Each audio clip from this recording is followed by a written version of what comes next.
Hey, welcome back to Mind Your Biz. My name is Seth, and in this creator highlight episode, I'm pleased to be joined by somebody who you might not be very aware of on YouTube yet. Rising star, really great engagement on his YouTube channel, but really active on Twitter and really active in the mining or proof of work scene. We hadn't met until just a short while ago, and once we met, we hit it off instantly, and I knew I had to have him on the channel.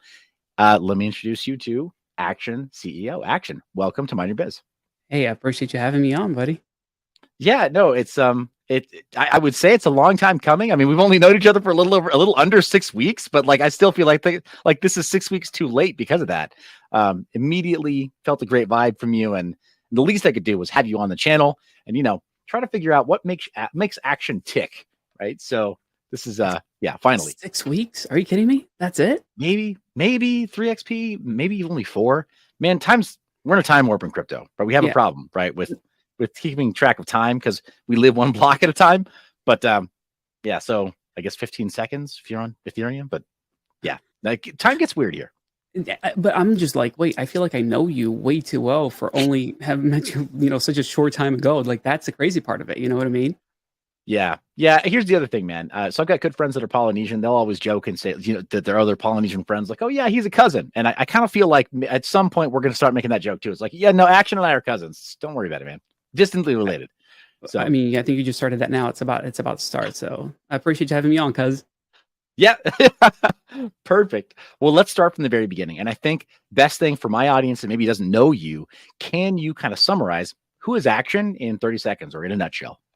Man, you're putting that whole elevator pitch on. I'll break it down this way. I am just your ordinary guy that fell in the hands of crypto, got burned early on, and realized that this place is not going to go anywhere. So I might as well get back into the game and help people make good decisions with their money, their crypto, not by telling them what to do, but instead inspiring people to be critical thinkers and take advantage of all of the tools that are out there. Because ultimately, that's what I'm doing. I am no expert. I just been around this place for a long time. And I figured it was about time that I did something to give back to the entire crypto community. If I want to see it go the right way, I better do my job here and, kind of implement the things and show people the things that I want to see done across the platform. Similar to Amazing. what you do, right? I mean, that's kind of what you do. You talk about privacy and security because it matters to you. Yeah. Well, and then occasionally I'll talk about just, what it requires to not get wrecked. I mean, I was one of the first people to blow the whistle on the unsustainable tokenomics of Chia and Chia mining, right? Or plotting when people were all in a frenzy, and all the biggest YouTube channels. I'm not going to name any names because they don't need any help from me, but all the biggest mining YouTube channels were very busy trying to sell you hard drives and SSDs, right? And it's and coming plotting back, man. MBBs. It's coming back right now, actually. So, and I've gotten those requests to say, "Hey, do you want to sell these items?" And I'm like, I don't know if I can stand behind that one. Yeah, right. Sabrent, I think they still have a bunch of overstock of their Chia specific NVMe that they were trying to sell to everybody, right? As profitability was falling off. I'm convinced that they've got lots of inventory for you to move, Action. But yes, to your point, I thrive on helping people avoid wreckage. That's the way that I protect people's portfolios, is by warning them, hey, you will lose. You'll definitely lose $10, $50, $100,000 if you sink it into infrastructure over here at the wrong time, or if you try to jump in at the peak of this investment chart over here. Like, I can definitely tell you, like, there is potential downside to doing this thing. So people, they'd call it being a negative Nancy, and I'm like, nah, I've made gains in this space too, but I'm much more proud of helping people avoid ruin because I've got a family, you've got a family, like. But it is negative. Let's be serious, man. Like, you know how much money you and I could be making by shilling all this stuff? Like, the market is ripe. I mean, I know I get 2 to 3 daily requests. Like, can you talk about this? Can you talk about that? People want to throw money our way. I don't know. I mean, is that the case with you too? Yeah, no, it definitely was 5 years ago. So my background, 2018, getting my original channel started. I'm now on, it's now become Mind Your Biz Classic. It's not being sunset. It's being transitioned into something else, which, my audience will discover in time. And my current channel, Mind Your Biz. But the first channel getting started in earnest with Bitcoin and crypto coverage in 2018. Then I got requests from everybody all the time, caging for free coverage, and even the audience, like you're saying, literally begging sometimes, like, look, we don't care about all those fundamentals. Just tell us where to put $1,000 today so that we have $10,000 tomorrow. I'm like, ooh, that doesn't feel right, man. That feels icky. Like, No. I feel like Yeah. I could lie to you, and you want to be finessed. What is this place? Yeah, it gets too dirty, and I mean, I've recently broken off relationships in the space because of it, because it's not where I wanted to see it go. So I'm not going to give my time, my energy, my efforts into something that's going to promote the wrong thing. So yeah, like I was saying, we are negative Nancy's when it comes to generating revenue for ourselves, because we are just passing on money, because people are out there asking a lot of influencers to push products, push things that are a rug, more or less. I mean, I don't know how else to say it. And I just I have a conscience. I don't know how else to say that. Like, I actually don't want to leave the space tomorrow. As much as people have upset me in the space, I'm still here. I'm not, and I'm here to see the new people that are going to be coming in. So I'm always going to create content around the basics, right? Because I think that's important. That's how you bring new people in. Like, we don't have the masses that we should in crypto yet. And the only way that's going to happen if there's a positive environment for them to be willing to step into, because I can't tell you how many times people, oh, you do crypto, that's that scam stuff, right? Like, criminals do that. Like, are you doing drug? Whoa, what do you whoa, step back? Yeah, Like, I gotta right, walk them through like the baby steps of like, right. no, you got it wrong. Yeah, that's crazy to me. That's absolutely crazy to me that there's still people who can genuinely believe that. So, Action, let's talk a little bit about so backstory, right? You told us about what you do currently. Yeah, I think it's safe to say that you have crafted your public image as an educator more so than just an influencer. So that's what you're doing now. But prior to getting involved in crypto, what did that look like? Who was Action CEO before Action CEO, if you know what I mean? How far back are we talking here? Because I have a wild path in this world. I got to tell you, I'll start You with got some I was time, man. Yeah. born in a third world country, and now I'm here. So where do you want to find that middle ground? Because we can talk for hours. So before we jump into the third world country origins, I just want to say, like, I think then we're going to be able to couch this conversation. Like, this is going the direction that I hoped it would, because I've got friends like who I've known in this industry who I've collaborated with, right? Former co-consultants on some gigs too, who have family in, say, Venezuela. Other friends who are from El Salvador, right? Their families are from El Salvador. And the need for some of this technology is evident in those places. And you wouldn't just presume that because somebody likes Bitcoin that they're a drug dealer, right? Coming from Venezuela, right? It's like, nah, man, it's just that your paper currency is worthless. It was worthless for a while, and it was like your escape hatch socially to protect your family, right? To protect your kids, keep them fed, keep them clothed. And so it's still crazy. Like, it boggles the mind when people hear about it. And even today in 2023 would say something so ignorant, right? And so tone deaf to the global money situation, just When weird the to me. worst part is that these are intelligent people, man. Like, my wife is in pharmaceuticals and things of that nature. So I'm talking about So you are a drug PhD. dealer. Ah, the truth comes out. You are drug dealers. Oh my gosh. You caught me there. You caught me there. No, but like, these are PhD, man. Like, people with PhDs are saying Yeah. these things. That's what, like, doesn't make any sense to me. It's like, where have you been living under a rock? Like, and that's the kind of crazy thing that I found in this space too. We have so many different silos. I can tell you that anybody who watches this video today might have not heard about me. And a lot of the people that I talk to might have never heard about you. And it's kind of wild that this space is so small, yet they live within some weird silos. And Yeah. that's kind of what I want to break this space out of. It's, hey, I want good people to get to know other good people. And I think that's the most important thing in my book, is getting that done, making sure that people are connecting with ones that are going to uplift the space as a whole, as opposed to getting the new and shiny thing going. This is going to make you a ton of money. Go ahead and give me your cash. Like, that's what I want to get away from, and making sure Yeah. that we're elevating people's platforms that have something decent and good to say. Yeah. We'll definitely appreciate that. And again, I mean, definitely felt a vibe from you from day one. spending some time on stage together at 3XP, the event in Pasadena, California, right? Largely Web3 gaming, but also a bit of just overall crypto and NFT focus.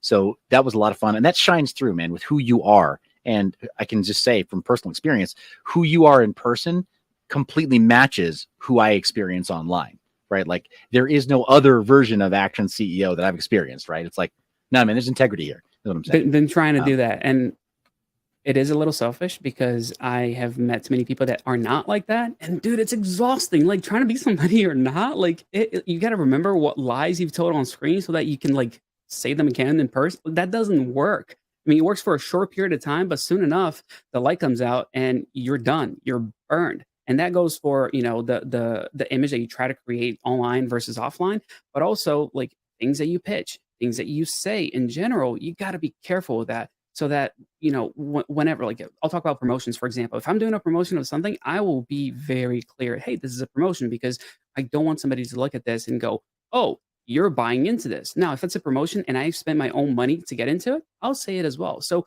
I think that the truth will eventually come out regardless of what's going on. And I rather be upfront and honest with everything at the beginning. It's way less stressful that way. And I mean, a better, you know, experience for everybody. Does it help my reach? Does it help my growth? No, it's awful. The same way that, you know, not pumping meme coins every single day is terrible for my growth. I just don't care. Yeah, absolutely. I hear that. I think there's this the creator's dilemma when it comes to working in crypto, of money being weighed largely in one of only a few very specific ways, right? Shilling high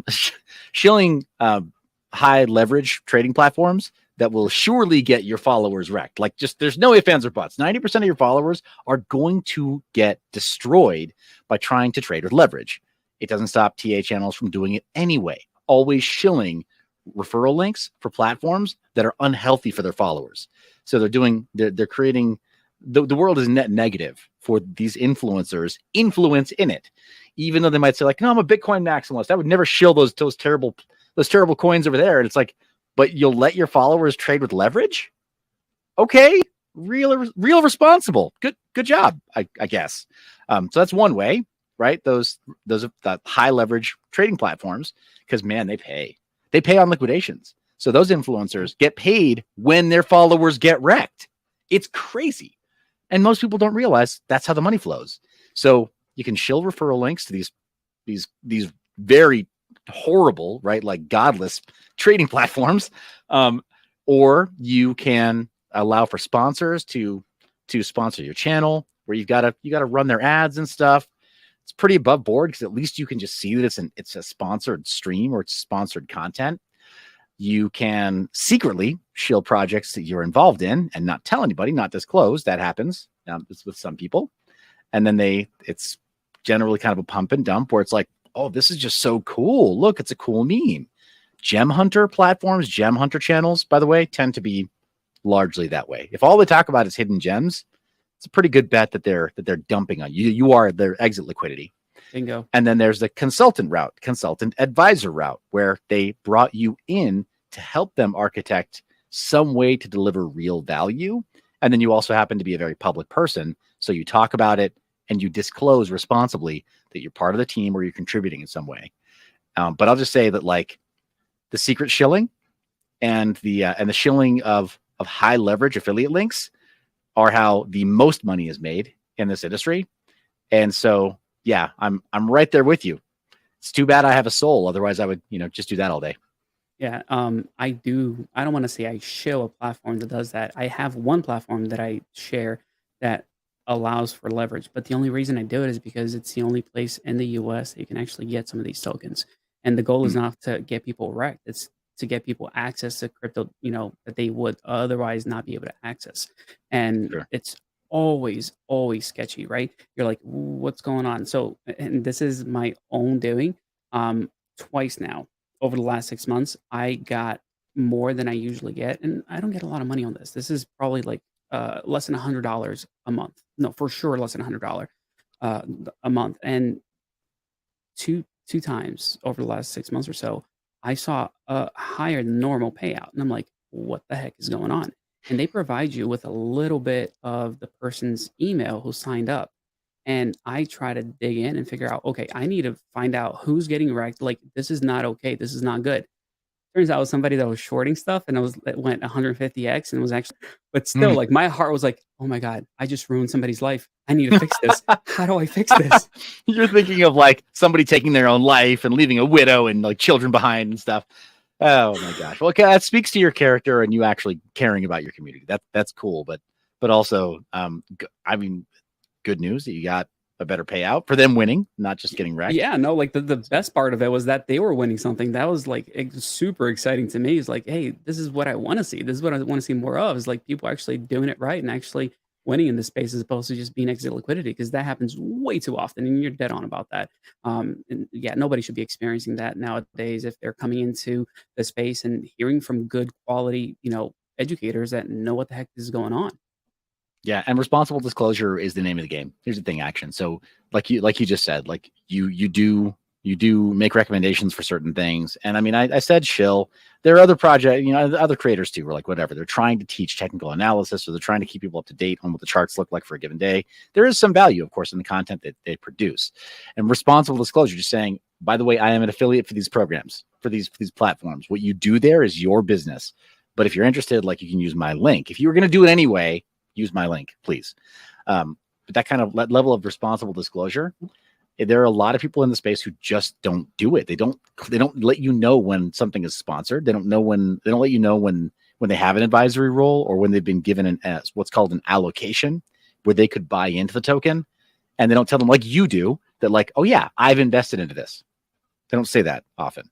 I'm gonna Right? push Where it's back and like, say, well, it's not their fault, man. It's the people, because if they ever say that, nobody's gonna use their link or buy into what they're doing. Isn't that yeah, right? it depends. Yeah, it depends. On Twitter in particular, we had a conversation about this on Twitter. We did. In Twitter, I mean, I tried this out also, where it's been a while since I've done where I've posted something with the hashtag AD, right, ad, as part of my post. I tried it again recently, and you're right. There's a lot of suppression on Twitter today when you use the hashtag ad, even though FTC guidelines, FTC rules make it very clear that anybody with influence on any social media platform is supposed to do this. Yeah. So Oh, absolutely. Yeah, yeah, well, and that's the crazy thing. I went even further down that rabbit hole and I looked at the Twitter guidelines, and they say that if you're going to get a commission at all from something that you're putting on Twitter, you're supposed to use that ad, which is wild. I mean, just think about how basically nobody does it. I mean, if you're sharing a link that is going to get you commission, nobody's going to put an ad, hashtag ad on there. But I did recently as well do something along those lines. It didn't even have a link for like anything like that, but I still did it. And you're right, there is a suppression thing that's going on there. So again, I want to try to. I'm changing the world one person at a time, I guess. If I change two, I've won, and I'm gonna go. I'm gonna die happy. But yeah, that yeah. attitude has to Replacement levels. change. That's what it is. Yeah, The attitude has to yeah, change. That's where it starts, because the algorithm does not change until people change. The algorithm isn't created because somebody thinks that that's the way it should be. No, the algorithm gets created because somebody understands that this is how people operate in the space. Therefore, we need to suppress or we need to enhance certain things. So the attitude is what comes first. If people are, become more likely to look at an ad and go, "Oh, this person was willing to do an ad, so I'm okay with that. It doesn't matter. It's still informational and they thought it was worthwhile sharing." That's important. yeah, yeah. No, big time. Big time, yeah. Big changes needed there. So let's talk a little bit. We kind of hit a little tangent there talking about third world countries. Let's go back to sort of the origin story of Action CEO. Before there was Action CEO, there was the dude who was not Action CEO. Yeah. What kind of stuff did he do professionally? And what was that upbringing? What was the third world country that you emigrated from? Because your English, by the way, is some of the best. And this is, I'm the child of an immigrant. My dad came here from Havana, Cuba. To the day he died, kept his accent, couldn't shake it. Your English is phenomenal, my friend. Oh, So, gracias. hey, de nada. I mean, Pero earned, yo no hablo right? español. I'm just kidding. I I do speak a I little know. bit. Fala portugués. Yeah. Yeah, Você fala portugués. and that's the thing. Like, it's to me, it was all a matter of deciding to work on it, right? And that's kind of how I am across the spectrum. Is what am I going to work on next? And Yeah. English was exactly that. When I was 12, I moved to the States from Brazil, and my whole goal was I need to figure out how to get along in this place and, not sound like I'm from somewhere else. While everyone Hmm. else around me in, ESL was speaking Spanish, I pretended not to speak Spanish and to not understand a thing.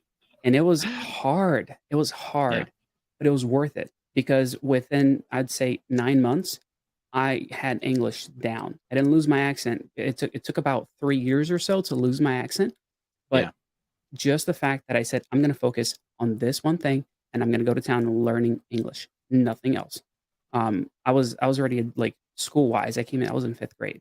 I didn't learn anything new in school until I hit 8th grade. So, like, as far as academics went, yeah, we're a little Yeah. behind here in You the were US, let me just tell you. I was coasting for 3 years through the oh, public education system. That's bad, bro. I skipped 7th grade.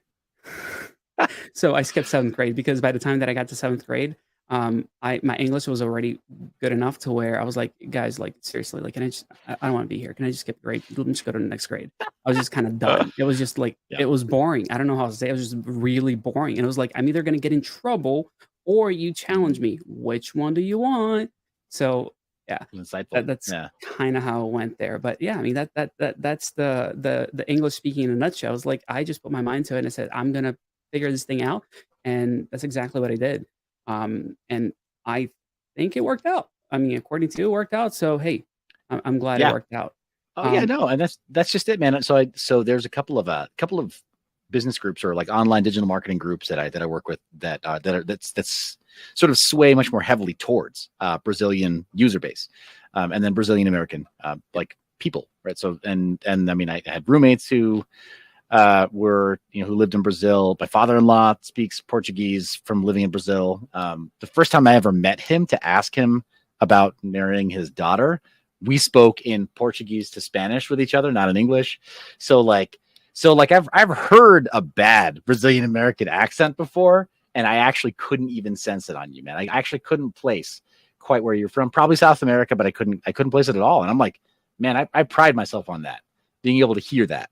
So well, the cool thing is that I kept the Portuguese too. So like Metagoons, they're like, on Twitter, they run a bunch of AMAs. Last week, like I know like most people are Brazilian in there. I just jumped in an AMA with them and they're like translating back and forth to English and Spanish. I'm like, let me just see how fun this is. And I just asked a question to the host and I was like, oh, as a matter of fact, let me just help you here. And I just asked the same thing in Portuguese because I kept the Portuguese. Like I still speak it at home every single day. Whenever I'm outside of my office, it's Portuguese nonstop. So I just asked it in Portuguese, and people are like, "Oh, wow, I didn't realize you knew how to speak that. That's really really cool. All right, well, I appreciate having you here. Yeah. So what? I'm like, dude, the AMA, dude. Like, I was just joking around. Like, let's get back to the AMA. People just get distracted by the whole language thing and just having fun with it. It's just a fun time, and I think it's really really helpful to give you that insight. Because what I like to do a lot is actually look outside of our border to see what's going on in the world. And there is nothing like researching news in a second language. It just gives you a brand new perspective. It's really awesome. If you guys ever get a chance to do something like that, it's pretty good. Even if you use Google Translate, just go look at news from the outside in. It just makes a big difference in the way you see the world. The same way that a map doesn't really look like what the world is like. It's the same idea with news. Like the news that you look at here is not what the news is outside of these borders. yeah, yeah, no, geez. Totally agreed. So I think what you're saying, in other words, is called gaining culture, right? Like, so getting some additional perspectives, gaining culture. Culture is not having an interesting fancy meal at some place that's 5 miles away from where you grew up because some immigrants happen to move into your town. That's not culture. What action is referring to here is a really great way to acquire real culture. Is trying to shift your perspective a little bit, get out of your comfort zone, and view things a different way. Absolutely a fan of what you're discussing here. But that said, I'm a very, very willing world traveler. I'm a very, very willing traveler. I like getting out of the place where I grew up. I don't currently live in the place where I grew up. I've lived multiple years across multiple states in the United States.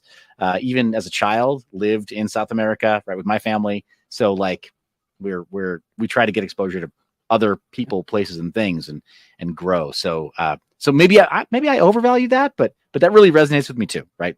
getting some perspective. I don't think you overvalue it, and it's a pro and a con, right? In my lifetime, I've lived in way too many places and have not, um, and this is like raw action right now. I have never had the opportunity of building long-lasting relationships because of it. I love the ability of getting up and going somewhere else. It is what I had to do growing up, and it prepared me to be very flexible and very willing to have a conversation with anybody about anything. But at the same time, there is a factor there where, man, I wish I had a best friend growing up that I still talk to today. So there are pros and cons, and it's like that's what life is all about, right? Like you kind of have to give and take. And my upbringing was not fantastic. It wasn't bad, in comparison to a lot of people, but there is always a trade-off when you're looking at these things. And the perfect example, Sure. you were talking about my history here. My uncle, my dad's oldest brother, he was a director of a TV station in Brazil, and everyone else kind of fell in love with media and production and all those things. So like my entire dad's side of the family is in this kind of thing. Like I grew up when I moved to the States, my dad started doing weddings. Same thing that he used to do in Brazil. And he would film the weddings, and then he's like, "I need an editor. How am I going to find an editor?" I was like, I'm 13, I'm 14 now. I can do this." So that's how I, made a little bit of extra cash from the side was editing weddings by the time I was 14 years old. That's always been in my blood. So that's why, like, we had a little conversation before about gear and tech. Like, that is just something I love. I love tech. Yeah. I love making things happen. And when it comes to production, that's kind of the epitome of it, in my opinion. It's not only making things happen; it's creating something out of nothing, or generating some type of value from something that wasn't there before. And to me, that's a big deal, which is kind of the path I took. I mean, after graduating high school, I was already working a full time job. When I was in my senior, but right before my senior year started, I actually started working for a company like full time doing web design and media for them, and we did like eBay sales and that sort of thing. Like I was going to conferences by the time I was 17, um, which was really different from everyone else around me because everybody was like, "Oh, I'm going to work at McDonald's or whatever it is," and I'm like, "Well, I got a real full time job." I It's was crazy, working, man. I was working more than 40 hours a week when I was still in high school. Not on paper though, It's because I awesome. don't. That's not allowed. No, I know, but here's the thing, man. As a father, like I'm digging what I'm picking up what you're throwing down here. I've got kids. I've got some I've got all boys. They're all at the age where they can work, and a lot of their peers do these kinds of dead end jobs that you could never have as a young adult. You can never have growing up. You can never have if you're trying to start your own family. You can never pursue those things as a career, right? Maybe not speak too fast. You could go into restaurant management, and actually, you could have a brilliant career at any of the majors, right? McDonald's, any fast food majors. Actually, that is a reasonable career path. I don't want to dissuade anyone from working for a living, but certainly at the ground level, right? Like the front line of the employee base at these companies, it's a dead end job, right? So like for you to say like, no, I went and got I acquired a real skill that's valued at above minimum wage, and they liked it so much that they paid me for more than 40 hours of work a week. Like that's amazing. I think that's what every parent who's interested in seeing their children really succeed and excel wants to see them dig into and get involved in. To echo that, I don't think it's not the job, it's what you're doing with it, right? Like, I don't care if somebody wants to, like, if my kid tells me he wants to work at, McDonald's, I'm gonna be like, "Dude, let's go. I'll give you a high five." But why? I need to know the Yes. why. Is it because you Yes. want the experience of having that one-on-one interaction with somebody that's gonna yell in your face so that you can have a much calmer demeanor and be able to handle things? If that's the case and you No, wanna do it for they don't 6 want that though. months, Yeah, as a starter job, they don't want that. So as a starter job, like if they last more than 6 months or they go up to a year and they still stay in a job like that, action, it's because they just want to be comfortable. It's because they want a little paycheck, right. and they don't want to think about work. They don't want to Well, think and about that's what providing I'm not value. okay with. That's what Yeah. I'm not okay with. So, like, if it's an experience thing, absolutely go for it. I'll support you. But what else are you trying to do? The question is not what you're doing, but what is your ultimate goal? Because, like you said, you can make a career path out of just about anything in this life. It's just a Yeah. matter of looking forward. If you're just living, I need to make sure I get that money for tomorrow, otherwise I won't eat. Well, I'd rather go hungry tomorrow and build a better future for, a week from now, then a month from now, and look forward that way to be able to do something better with myself and empower the people around me, as opposed to just living day by day and not just that uncertainty of like, okay, what's next? And Yeah. some people worry about the uncertainty of revenue, right? Like, oh, how am I going to pay this? That is a real struggle. I've been there. I've been there. And my life changed when I got married, and I got married to a much, much smarter woman than I am, and helped me with all those things. But it's money is very constraining for some people. So we live in a world where we can do just about anything, even with very limited resources. And that's what I go to. So you're working hard to make money.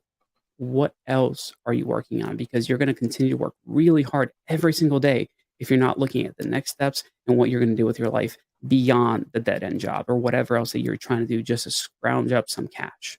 That's a fact. No, absolutely. I can co-sign all that, man, because my kids are that age where like I think somebody told me I'm in the pro leagues of parenting right now, because we're right at that point where it's like, okay, I got to get you up to speed and you get some lift under your wings, see if I can help you take off, right? And nearly there, right, with a few of them. So that pro leagues of parenting, like everything you're talking about is like, that's like my life outside of work stuff is, okay, how do I prepare these young, hopefully productive young men, and they're contributing to society, right? Young men, and in particular, I feel the weight of that with young men in today's world. Like, how do I turn you into a high value man that can go and be that fixed point for society, right? That person that people can rely on, person that helps women feel more comfortable being feminine, and maybe inspires them to actually want to have a family with you, which is becoming more rare. Like, yeah. This weighs on me, dude. It really does, as a father, where I'm like, how do you help young people just decide that this matters? Because everyone around them is saying that it doesn't. And the government is saying that it doesn't. And the TV is saying that it doesn't. And pop culture is saying that it doesn't. And all the girls that they would want to go spend time with and maybe cultivate a relationship are being told, like, yeah, don't have kids for the next 15 years. Don't wait until you practically can't have kids anymore, young women, and then maybe try for one. Like, dude, I like, so all of that is kind of in my mind wrapped up with a young person's ability to be serious about that career path. And then figuring out like a bigger reason, like you're saying, other than just like, yeah, I need a little bit of spending money to go hang out with my friends at the end of the month. Come on. So it's hard, right? Because, and this is going to be like a hot take here. I'll do a 1-2, and the first one is mild. I think that it's important for parents in general to focus, on the skills that are going to matter long term. My kids, they're under the age of 5. I don't care if they get a medal tomorrow. I really don't. I don't care if they win the spelling bee when they're 12. I really don't give a crap about any of that. I want to make sure I empower them with the not only, the skills to be intelligent and know how to research, but like with the soft skills to be able to have a conversation and nail an interview, with all of those things that are going to make a difference long term, because we sometimes focus so hard on ensuring that our kids are practicing that sport so hard so they can get that, championship medal. And it does not matter if you guys are focusing on that child for the long term. If you're not thinking about, I want my kid to be a successful adult, to be a very good human being when they're 30, you're already losing. So it starts way earlier than most people think. Yeah. However, and this is the hot take, if your child fails, it is not your fault. It might be a little bit your fault, but yeah, ultimately, I'm into extreme ownership, my friend. I feel like everything in the world that's within arm's length is my fault. No, I mean, success is failures. Yeah, but that's the thing. Like, the fact that you care enough to say that is really good. And I know it's not going to be your fault, like just by that statement alone, because people grow up in amazing households and turn out to be a-holes. That's just the truth. And some people have terrible upbringings and, turn out just fine. And I guess the proof is in the data. Yes, it makes a difference. It has an impact. But the reason I say that is because way, way too many people that are good parents, that care a lot, that do the right things, end up with a kid that is not doing what they're supposed to do, making bad decisions, and ultimately turn around and go, I'm a terrible person. I did that. And that's not always the case. All you can do as a parent is strive your best to create the best possible environment for that kid to thrive. Beyond that, they have to take their own ownership over their lives and understand that the Yeah. choices that they make impact their future, and it's not the choices you make that's going to impact their future. It's a reason why I'm Yeah. here No, today. no, that's fair. That's fair. I mean, yeah, raising those children to have that to adopt the extreme ownership stance within their own life is a pretty big deal too. And I mean, again, like pro leagues of parenting, I guess I've got one parent that's already passed away, and so like if that person didn't teach me everything I need to know, like what am I going to do? Be mad? Like I can go like pound the the dirt over his grave and be like, you didn't teach me. Okay, well, figure it out, right? Like let it go and figure it out. Take the ownership I'll, yourself. I'll give you a worse one. What if your parent was still around and they think that the reason for your life success is all of their doing, and then you have a conversation with your spouse and you tell them, "Hey, they used to do X, Y, and Z, and this and that," and your spouse goes, "Oh my God, how did you make it this far?" Right. Yeah, right. No, fair. Yeah, fair. They're that's nuanced too though. Here's the thing, I've got a lot of respect for families that stick, whether it's multi-generational or siblings, right? And the most visible example is right now, I don't subscribe to this person's worldview necessarily. I'm not endorsing this person, but the Tate brothers, right? Andrew Tate and his brother Tristan. They're a Oh very yeah, visible example of you hang this. out with them all the time. They're your best friends, aren't they? I mean, yeah, the fact that I live in Romania has nothing to do with it, and that that literally like attached to my house is their house. Like, that's immaterial. Don't even worry about that. But these guys are a really visible example, right? Yeah, I agree. Of family supporting family, Yeah, and that's something that unfortunately, at least in the United States and in North America and a lot of Western countries, even in the UK, that it's something that for whatever reason culturally has been rejected. Is the idea that like you can stay with family and you can without taking ownership of somebody else's results, you can help to create those conditions that make success a foregone conclusion. And the example that I really loved in a recent interview between the Tate brothers was them seeing that they had an attorney who apparently in the UK, attorneys are not well paid. We're used to it being different here in the States, right? Attorneys are yeah. all high power and like mega paid. But in the UK, apparently it's not like the most glorious, glamorous job, right? You don't earn a whole lot of money from doing it. Probably because of the way they have so much of their society, like so many services they're socialized. So Hmm. that's probably why it pays less. But point is, you can you can pass the bar, be like extremely smart, wicked smart, not earn a lot of money there. And they had their attorney stop by an appointment with them in a Bugatti, and they were like, "Dude, your job, your salary shouldn't allow you to drive that. What gives? Tell us your secret, man." And he told them like, "Oh, so I come from a Pakistani family, and I live with my parents. They live with us now, and I live with these siblings here and there. We all live in a mansion together. We have all the space we need, right? We to live our lives separately, but we live in a mansion together, and we all pool our resources. And we all decided that we wanted to drive something fun, so we all decided to buy a Bugatti together. We also have a truck. We also have a commuter car. We also have, a larger van like a lorry, right? And that everybody fits in. We have all these things because we pool our resources. Oh yeah, and this person over here has a business, and if they need help with something, I'm their attorney. I help with that. And if I need something that's similar, they do this for me." And he described like multi-generational and family businesses where people are intend to help each other. And I think in that context, socialism does work, right? In a family, socialism works only in the Uh, family. yeah. Okay, I don't think that's socialism. I think that's just life. And here's why I say that, because that example is great, but I have this Yeah. this is way closer to my life. And it's not that I like doing handouts. I just believe in people and I like to set them up for success whenever possible. And my brother's a best example of that. Um, the last two jobs that he's held, they I didn't get the job for him. I got him an interview. That's all I can do. Mm. It's the same idea. Like I can't make decisions for him, but I can kind of craft the pathway of like, hey, do this, see if it's good, if it's a good fit. And both times he's, it's been great for him.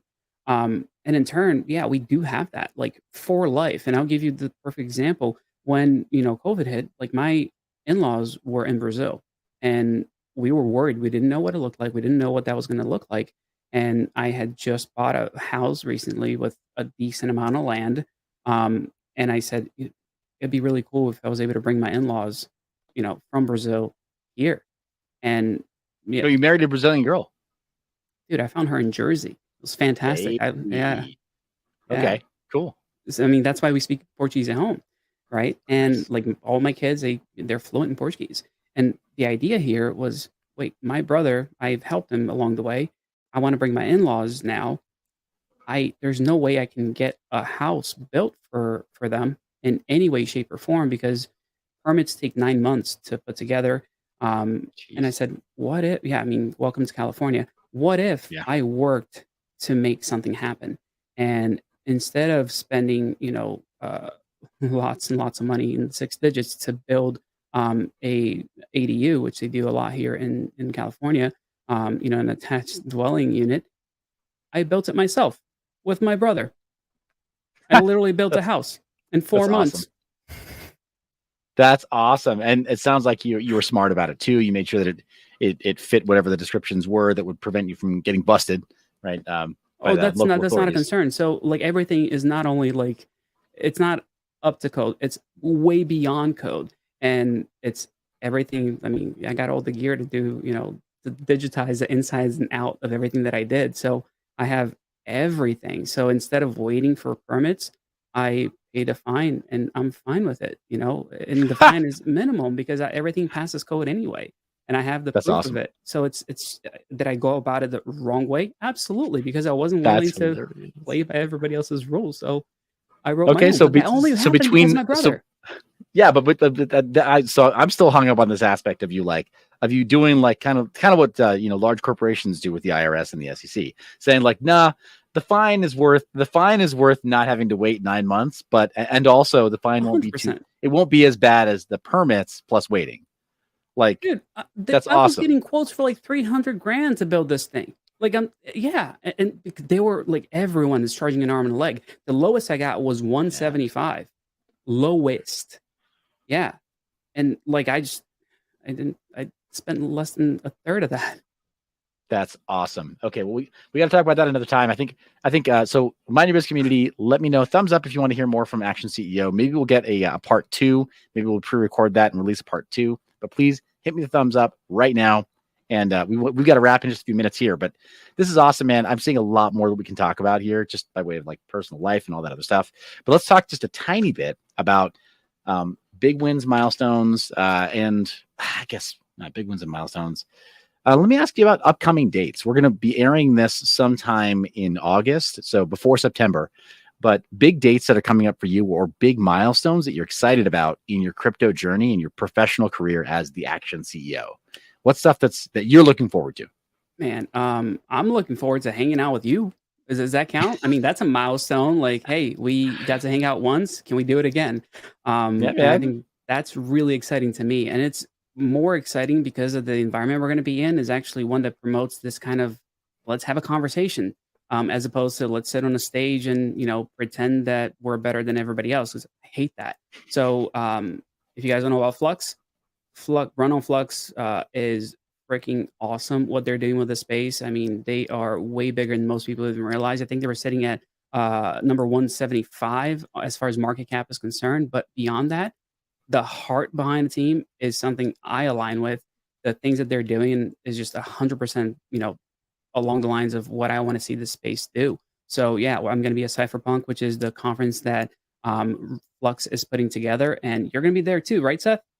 Yes, I am. In fact, I'll be there with a couple other larger YouTube channels and maybe a large TikTok channel. Don't quote me yet. We've got to get that confirmed, but I've been working on that behind the scenes with a mutual friend of ours, Scott. So yes. Awesome. Yeah, I mean, so it's September 27th and 28th that we're going to be out there in Florida. I think it's Fort Lauderdale, Florida, but the venue is going to be incredible. Guarantee you that it is worthwhile attending. I will say this: if you can't afford to go and it's something that you want to be a part of, reach out to me. I'll figure out a way to get you there with my own funds if I have to. I think it's honestly like if you have the heart to see the space grow and do well and be better, like I want you there. I don't that's just the best way I can say it. That's awesome. So yeah, we're looking forward to that. So viewers of the Mind Your Biz community or viewers of the Mind Your Biz channel, you're aware of Flux because I gave them coverage half a decade ago. 5 years ago, when they were not even in the top 1,000. It might not have even been in the top 2,000 in the crypto market cap. We gave them free press right here on Mind Your Biz with the original Mind Your Biz Classic, and had a great time kind of exploring what the possibilities were there. Floated to them that we thought the direction that they should go is in enhanced service nodes, enhanced service node networks. That was not on the roadmap yet. But here they are, man. Not only did they survive, but they're doing it, right? They're delivering it. You can actually 100%. host some usable code on a decentralized web, a decentralized cloud. It's pretty awesome. Yeah, and it's what I want to see more of in the space, right? Not only the decentralization of things, but really good people behind it. Like, I think that's a huge win in my book. I mean, that's how VCs invest. They don't ask like, "What are you building?" They're like, "Who's building it?" So, I mean, Yes. that's kind of how I look at this space too. Like, I don't necessarily always look at what they're building. I want to know who's doing it first, and that's number one checkbox that I'm checking on Flux is, hey, these people know what they're doing and they have a good heart behind it. Awesome. Well, let's do this. Let's go ahead and say goodbye to the Mind Your Biz audience for this one. Why don't we call this one a two-parter? But until next time, Mind Your Biz community, follow the links down in the description and go follow Action CEO at all the links that you see down there. And we will have him back sooner than you know it. So thank you so much, Action, for joining me on this one. And I can't wait. Again, I can't wait, like you said, to meet up in Fort Lauderdale, have a lot of fun out there. And just to hear more from you, man, because we've got a couple of stories, couple threads. I think we have to explore those. But yeah, there's a lot more than meets the eye to meet Transformers, but also to quote somebody else that I think is really important. And I think you do this well. Is that with great power comes great responsibility. Uncle Ben knew what he was talking about, so I appreciate what you're doing with the channel, the people you're bringing on, the projects you talk about, because we need more Seths in the world. We need more Mind Your Biz to make this space great. Thanks, man. Appreciate that. And we will see you guys in the next one. Peace.